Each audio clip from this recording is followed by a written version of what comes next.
Ça n'a l'air de rien, mais c'est ce qui mondialement rend les gens plus forts, plus balèzes, plus solides. C'est la sainte barre olympique. Mais savez-vous ce que c'est le knurling, le PSI, le whip ou encore que choisir? 210 000 PSI, 160 000 PSI, du diamètre 27, du diamètre 32. Au final, on veut juste une barre pour s'entraîner. On s'est tous retrouvés devant un site avec une dizaine de barres et à se demander, bon, je choisis quoi? Je choisis un prix? Qu'est-ce que je choisis? Alors aujourd'hui, on va passer en revue point par point pour enfin tout savoir sur les barres olympiques. Mais vous savez ce qu'on peut déposer sur une barre?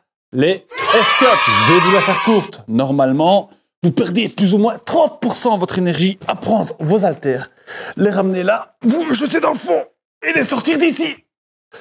Et pousser. Et puis vous la ramenez. Oh putain de merde.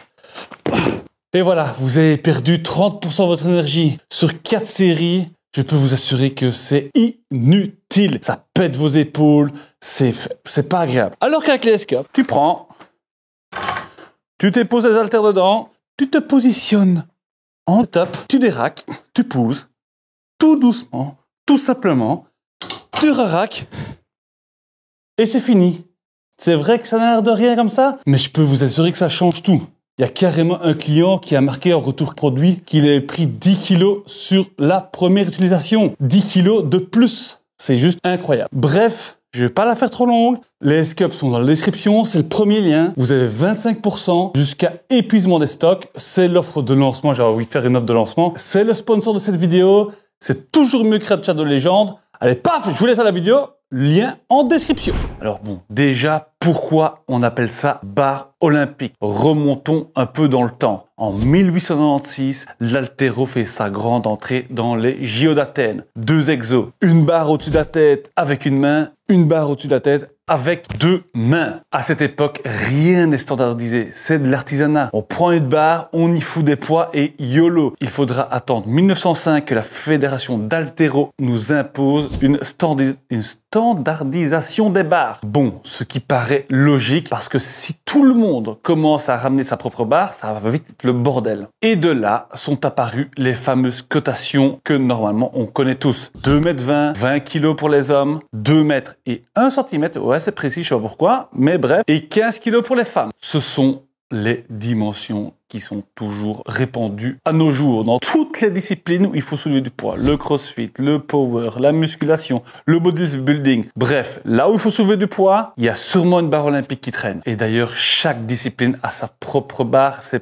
propres spécificités. Toujours 2,20 m, toujours 20 kg, mais je peux vous assurer qu'une barre de deadlift, c'est pas une barre de squat. Et c'est encore moins une barre de latéraux. Il y a à peu près 6 spécificités qui vont tout changer sur une barre. Pas de panique, on va voir ça point par point, on va démonter tout ça, vous allez voir à la fin, ce sera hyper simple. Ne t'inquiète pas, ça va bien se passer. On attaque directement dans le dur, les PSI ou Point per Square Inch, me semble. C'est tout simplement la résistance de la barre, la faculté qu'elle a de se déformer sans se casser ou sans rester déformée. Vous allez voir, c'est assez simple. No panique. Moins de 160 000 PSI. Vous oubliez totalement. Faut pas la dropper dans le temps, elle va pas durer. Laissez tomber ça. Et sûrement pas, n'en achetez sûrement pas au-dessus de 150 €, ça vaut pas le coup. Entre 160 000 et 180 000 PSI. Là, c'est une barre qu'on peut appeler traditionnelle. Une barre purement musculation. Mais vous faites pas avoir encore une fois, c'est des barres qui peuvent pas dépasser 200 €. En tout 200 €, ma foi, pourquoi pas. Mais au-dessus, laissez tomber. Vous verrez, fin de la vidéo, je vous donnerai 2-3 marques à suivre pour les bonnes barres. Restez jusqu'à la fin. 1900 PSI. Là, on commence à parler. Là, c'est une barre standard ultra solide. À titre d'exemple, on a 3 barres. J'ai une 190 000 PSI, j'ai une 195 000 PSI et j'ai une 230 000 PSI, celle de Power. D'ailleurs, si vous voulez faire de la force, dirigez-vous vers du 200 000 PSI ou plus. En général, les barres Power sont toujours entre 210 000 et plus. Mais bon, bref, on en parlera plus tard. Mais je vous rassure quand même, n'allez pas courir voir vos PSI de vos barres. Même si vous êtes en dessous des 160 000 PSI, il va rien vous arriver. La barre va pas se casser en deux et vous n'allez pas vous retrouver écrasé en dessous de votre barre. Il n'y a rien de dangereux. Bon, sauf, évidemment, si tu es un master power ultra solide et que tu as acheté ta barre chez Decathlon à 100 balles. Bon là, un petit conseil change quand même. Hein. Bon, elle va risque de se plier et tu vas avoir une barre ovale. Point suivant. Quel matériau choisir pour sa barre? Il y en a plein. On va éclaircir tout ça ensemble. Vous allez voir, c'est assez simple. Dire ça, à mon avis, un paquet de fois. Mais bon, bref. Cette vidéo est là pour ça, pour simplifier les choses, en fait, quelque part. On va commencer par l'acier brut. C'est tout simplement une barre sans aucun revêtement. Ça rend d'ailleurs la barre plus nette, beaucoup plus agressif au niveau du grip. La magnésie va vraiment, si vous en mettez, va rester bloquée dedans. C'est une barre qui demande pas mal d'entretien, car elle va rapidement s'oxyder. Vous allez avoir de la rouille. Même si votre home gym est sec, rien que là vous mettez les mains, vous transpirez, vous allez avoir des petites taches de rouille. Nous, notre barre Altero, elle est comme ça, elle est piquée, même si on ne l'utilise pas. D'ailleurs, beaucoup plus que la Power, qui n'est pas en acier. Encore une fois, pas de panique, la rouille, ça s'enlève, tout ça, ça se nettoie. Une barre en acier normal, il n'y a rien de mal. Faut juste plus d'entretien. Ne t'inquiète pas. Alors, on va passer à l'oxyde noir. L'oxyde noir, c'est la même chose que l'acier brut, juste que c'est noir. Oxydé, c'est pas mal, ça donne un effet pas mal, mais ça a les avantages de la barre en acier. Ça rouille, ça pique, il faut de l'entretien. La couche de zinc brillante. Alors là, on monte un petit peu en résistance à la corrosion. Ici, on va disposer une fine couche de zinc sur la barre. D'ailleurs, comme la couche est fine, on garde un très bon grip, la barre accroche très fort, comme l'acier brut. Mais si on la tape régulièrement contre son rack, et Dieu sait que ça arrive qu'on la tape, qu'elle prenne des coups, etc., ben cette fine couche de zinc, elle va finir par s'écailler. Et donc la protection sera de moins en moins bonne. Et vous risquerez des petites oxydations là où il y a des coups. Bon bref, c'est pas grave, encore une fois, ça se nettoie. Il y a aussi le zinc noir, c'est pareil, mais c'est noir. Suivant, le chrome dur, le chrome noir, le nickel phosphoré. Là, on monte en gamme de barres, de résistance à la corrosion. Ici, la barre est traitée avant le moltage, ce qui rend en général le moltage moins agressif. Mais on atteint des résistances à la corrosion bien supérieures. Ici, on a notre Power dans notre home gym, c'est celle qu'on utilise tout le temps, elle est en chrome phosphoré. Peu importe les impacts qu'elle a dessus, elle ramasse à fond, il n'y a pas d'oxydation. Mais attention, certaines marques font passer un revêtement au chrome pour un traitement au chrome, ce qui est différent. Le traitement au chrome, on plonge la barre dans un bain à électrolyte. C'est un échange chimique qui se fait, c'est pas de la peinture. Le revêtement au chrome, c'est un revêtement de la peinture. Donc pareil que pour le revêtement au-dessus, ça va s'effriter, ça va... Bon bref, c'est moins durable. D'ailleurs, les marques qui font ça, vous êtes des FDP. Je vous le dis, vous êtes des FDP. Nous prenez pas pour des cons, c'est pour ça qu'on est là. Allez vous faire foutre. Donc, une barre chromée ou nickel à moins de 250 €. Allez, à moins de 200 €.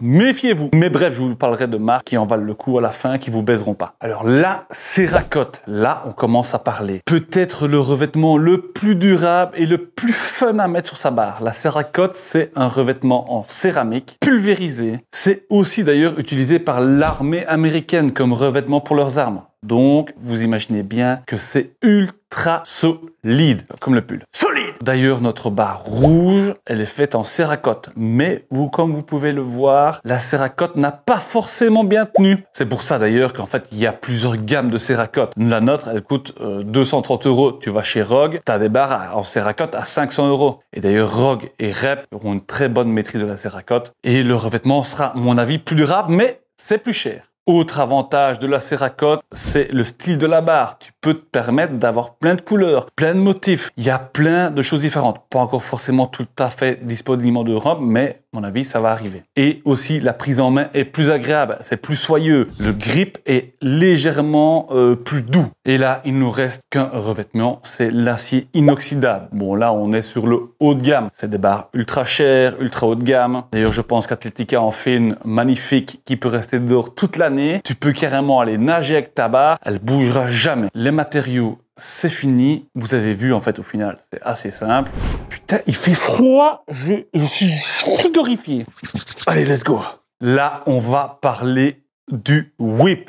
Alors, c'est quoi le whip? C'est la déformation de la barre choisie par le fabricant. Alors vous allez me dire de quoi il me parle avec sa déformation de la barre. Pourquoi d'ailleurs faudrait qu'elle se déforme? C'est vrai que 95% d'entre nous, ça n'a pas d'impact, voire même ça ne sert à rien, voire encore même c'est contre-productif. Bon, je vais quand même vous expliquer ce que c'est, parce qu'il y a certains d'entre nous que ça va intéresser. Et bon, il faut savoir ce que c'est. Par exemple, une barre de deadlift a un gros whip, ce qui se traduit par une forte déformation quand on décolle la barre du sol. En fait, c'est une question de stratégie. Grâce à cette forte déformation, quand l'athlète tire sa barre, la barre se déforme et les poids se soulèvent progressivement. Comme tu peux le voir juste ici, au lieu d'avoir 300 kg d'un coup, peut-être que ça va taper par 100, 200, 300 kg. Bref, là, le whip a un vrai intérêt. Tu peux vraiment voir que les poids se décollent du sol pas tout en même temps. Pareil, en haltéro, on va préférer un whip modéré pour que quand tu te glisses en dessous de ta barre pour la récupérer, la déformation de la barre absorbe la charge et tu te retrouves pas avec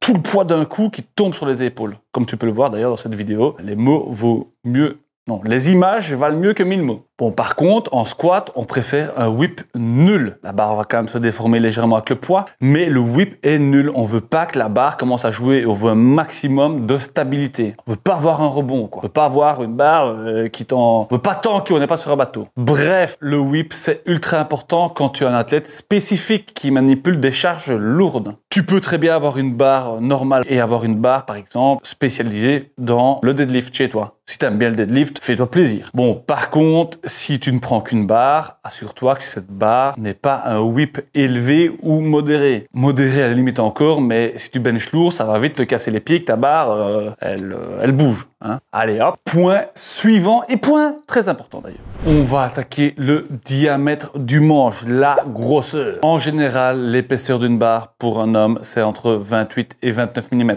Mais faites attention, ça ne pas négliger. Par exemple, notre barre de power, elle fait 29 mm. La barre d'haltéro fait 28. Eh bien, en fait, ça change tout. Le ressenti en main n'est pas du tout le même. Même si vous avez un minimum de différence. Perso, je préfère 1000 fois la 29 mm et tous ceux qui s'entraînent avec moi préfèrent la 29 mm. Même si on a des mains totalement différentes. D'ailleurs, si on prend chez Rep la Ad Deadlift, elle fait 27 mm. Alors, c'est parfait pour le deadlift. T'as une meilleure prise en main. En fait, plus c'est petit, plus tu arrives à bien serrer ta poigne. Mais par contre, c'est insupportable. Si tu veux faire du bench, si tu veux faire du squat, c'est insupportable. C'est bien pour le deadlift, point. A contrario, tu prends une barre de squat, ça va entre 30 et 32 mm. C'est parfait pour ton dos, ça va pas trop te rentrer dans les épaules, mais laisse tomber faire du deadlift avec ça. Deadlift avec ça. Je vais y arriver, bordel de merde. Laisse tomber, c'est beaucoup trop gros. Bref, pour moi, le best compromis, c'est 29 mm. C'est le best compromis. J'adore. Maintenant, si t'as des petites mains, 28 mm, c'est cool aussi. Hein? Soyons clairs. Là, on arrive sur une partie ô combien importante, le molletage. En anglais, le knurling. Toutes les barres olympiques ont du knurling, du molletage, ce qu'on appelle plus traditionnellement le grip. Et il est super important. C'est d'abord une question de sécurité et une question de performance. On n'a pas envie que ta barre, elle hip, et boum, elle s'en va dans la gueule de ton voisin ou sur ta propre gueule. Bon, on n'a pas envie de ça. C'est pour ça que le molletage existe. Grosso modo, il y a 3 types de molletage. Le hill ou colline, le mountain ou montagne, ou le volcano pour le volcan. On va expliquer tout ça, vous allez voir. Commençons par le hill, donc la colline. Bref, laisse tomber. C'est trop doux, il n'y a pas de grip. On va laisser ça pour les salles genre Basic Fit qui ont des grips dégueulasses. Laissons ça chez eux, nous on a un home gym. On aime les choses bien. On va laisser ça là-bas. Il y a le mountain ou montagne. Là, on est sur ce qu'il y a de plus abrasif. C'est des petites pointes sur une base de diamant qui t'agrippent la peau et te lâchent. Ça fait mal, c'est parfait pour les barres de deadlift. C'est le meilleur pour les barres de deadlift. Ça t'accroche à fond. Mais si tu fais du crossfit, si tu fais de l'haltéro, si tu fais beaucoup de mouvements, beaucoup de reps à la barre, des curls, etc., oublie. Oublie, tu vas avoir les mains en sang. Ça va trop te piquer, c'est désagréable. Surtout si tu prends par exemple de l'acier brut. Là, mec, oublie, t'es mort. Enfin, j'exagère un peu, mais il vaut mieux pas. Alors là, on va parler maintenant du plus répandu. Certainement le best choix pour une barre traditionnelle, le volcano. Alors là, au lieu d'avoir un pic sur une base de diamant, on a 4 petits pics sur une base de diamant, ce qui augmente la friction sans exploser le confort. Bref, c'est le best compromis. Mais attention, ma barre haltéro en acier brut est en volcano. Elle arrache beaucoup plus que ma power et encore plus que la Cerakote. Vous l'aurez compris, les matériaux de base de votre barre influent beaucoup sur le prix et surtout sur le molletage. Autre point clé du knurling, c'est le molletage central. Donc là, comme vous pouvez voir, il y a un molletage central. C'est parfait pour le squat. Il y a des barres où il n'y en a pas. C'est beaucoup moins pratique. vous avez beaucoup moins de grip en squat. Et il y a aussi, par contre, des barres de squat où là, c'est full moltage. Et là, par contre, pour faire du deadlift, par exemple, c'est insupportable. Tu vas avoir les tibias en sang. Perso, le moltage central pour une barre tradie pour un home gym, c'est parfait. Il vous le faut, sauf si vous faites absolument pas de squat. Mais bon, qui ne fait pas de squat? Les squats, c'est quand même bien, c'est quand même mieux de l'avoir perso. Le dernier point du knurling, ce sont les repères. C'est juste indispensable pour garder son setup toujours le même. Tu peux avoir un simple repère ou avoir les doubles repères. Perso, je préfère les doubles. T'as plus de points de repère, en fait. Exactement, c'est juste ça. Hein. Et d'ailleurs, si tu fais de la compétition, d'haltéro ou de power, va voir dans ta fédération pour voir où doivent se situer les repères. Je pense que chez ATX, chez Rep, à peu près partout, ils ont des repères homologués IPF. Bref, on en parle fin de vidéo avec le choix des barres. Alors, dernier point, je le dis à chaque fois, mais qui a son importance, les manchons, aussi appelés les sleevers, en anglais dans la langue de Shakespeare. Première chose à regarder sur les manchons, c'est leur finition. Dans les barres bas de gamme, souvent la finition des manchons n'est pas la même que la finition du manche. Par exemple, notre Cerakote, c'est un manche en Cerakote et les finitions sont en zinc noir. Bref, c'est parfait pour limiter les coups. Maintenant, quand tu vas dans l'autre gamme, souvent c'est Cerakote par exemple. Mais surtout, dans les barres bas de gamme, ils sont tout lisses. Et ça a des avantages. En général, sur une barre 250-300 €, on va commencer à retrouver une légère striure. C'est strié, les manchons sont striés. Vous allez passer votre ongle, vous allez sentir des stries. Et ça, c'est super important pour que les bumpers se cassent pas à la moindre secousse. Alors oui, vous allez me dire, il y a les lockers, on peut fermer, etc. Mais c'est bon, laisse tomber, c'est insupportable. Quand tu montes en gamme, tu es en train de t'échauffer, tu fais ton deadlift à X kilos, ton squat à X kilos, ton bench à 10 kilos, tu vas pas chaque fois mettre tes lockers, les retirer, charger. Non, t'aimes bien que ça aille vite. Eh bien, les petites stries qu'il y a dessus, elles vont empêcher que ça glisse. C'est juste parfait. Et enfin, il y a deux types de roulements pour les manchons, les sleevers. Putain, j'ai un accent. Enfin, pour être précis, c'est pas deux roulements. Il y a la bague en laiton et le roulement. Pour tous ceux qui font du crossfit, de l'haltéro, du functional training, bref, les exos à fort mouvement, de jeter, peu importe ce que tu fais, il vaut mieux partir sur des roulements. Vous aurez un meilleur confort. Pour tout ce qui est mouvement avec de la vélocité, roulement, c'est mieux. Pour le reste, les gens comme nous, les gens qui font du power, etc., les bagues en laiton, c'est top, c'est moins cher et c'est parfait. Ça va quand même tourner et vous ne sentirez pas forcément la différence. Alors tout ça, ça s'entretient. Pour tous ceux qui sont intéressés, comment on démonte une barre, comment on l'entretient, comment on la nettoie, ce qu'il y a à l'intérieur, juste en dessous du lien LiftZone, je vous mets le lien d'un Reels sur Instagram où je vous explique tout ça, où je démonte tout ça. Tout est dedans, allez voir, profitez-en pour vous abonner par exemple. Je partage plein de contenu sur Insta, enfin j'essaye de partager de plus en plus de contenu sur Insta. Bref, tout est là. Voilà, vous savez désormais tout ce qu'il faut savoir sur une barre olympique. Je vais vous faire une courte conclusion sur comment sélectionner sa barre et avec une petite sélection de barres qui pour moi sont les barres les plus polyvalentes. Alors bon bref, en résumé, pour choisir une barre polyvalente pour son home gym, il nous faut qu'on soit dans les 190 000 PSI, du zinc chromé dur ou de la Cerakote. Le whip, on s'en bat les couilles. Le diamètre entre 28 et 29 mm. Le moltage moyen du Vulcano, c'est parfait. Un moltage central, si possible, 2 repères molletés, c'est parfait. Le manchon, si possible strié. Si vous avez un peu plus de budget, en général, elles sont striées. Et une bonne bague en laiton pour que ce soit moins cher. Et pour que ce soit encore plus simple, il est important de choisir une marque qui ont fait tout ce développement-là pour vous. Qui ont choisi les bons PSI par rapport au bon format de sport, qui ont tout choisi. Et ces marques-là, il y a Unistrength, ATX, Rep, Rock et un peu plus CrossFit, il y a Fit & Rack. Eux, ils ont fait le job. Ils vous ont créé des barres spécifiques pour chaque spécificité.